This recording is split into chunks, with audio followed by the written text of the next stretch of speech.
আচ্ছা, শুধু যদি একটা ডিম দিয়ে তেহরি বানিয়ে খাওয়া যায় তাহলে কেমন হতো, চলো দেখা যাক।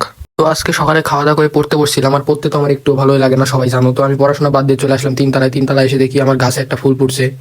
তো ফুলটা দেখতে ভালোই লাগছিল, তাই আমার মাথায় একটা শয়তানি বুদ্ধি আসলো যে যেগুলো ফুল নিচে রাখছে ওগুলোতে ফুল ফুটে না, যেগুলো টাঙায় রাখছে ওগুলোতেই ফুল ফুটে। তো দেখো আমার গাছগুলো অনেকই গাছ আছে, অনেকগুলাই গাছ আছে। তো আমি নিচে এসে একটা বোতল নিয়ে মোমবাতিতে আগুন জ্বালালাম, তারপরে লোহা দিয়ে বোতলটা ফুটা করতে লাগলাম সুন্দর করে। চারিদিকে ফুটা করে ইয়েতে গাছ লাগায় টাঙায় রাখবো, কারণ নিচে রাখলে সেভাবে ফুল ধরছে না। তো এই হলো আমার বোতলে ফাইনাল লুক। তারপর আমি চলে আসলাম আবার ফুলের গাছের কাছে, দিয়ে কেউ একটা কেটে নিচ্ছিলাম।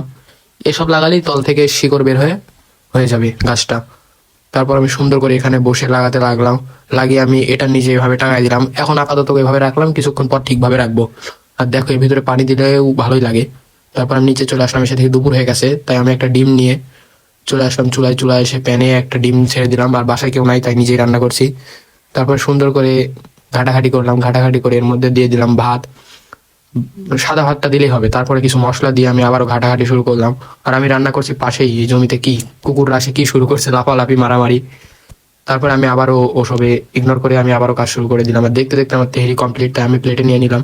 নিয়ে চলে আসলাম রুমে, এসে কার্টুন দিয়ে বসে পড়লাম খেতে। আর খেতে ভালোই হয়েছে। যদি স্বাদের কথা বলি, this is a best food for ever. এখন আমি খাই, আপনার আমার চ্যানেলটা সাবস্ক্রাইব করুন, আর আল্লাহর রাস্তায় সাবস্ক্রাইবটা করেন, শুধু টান দিয়ে না করে।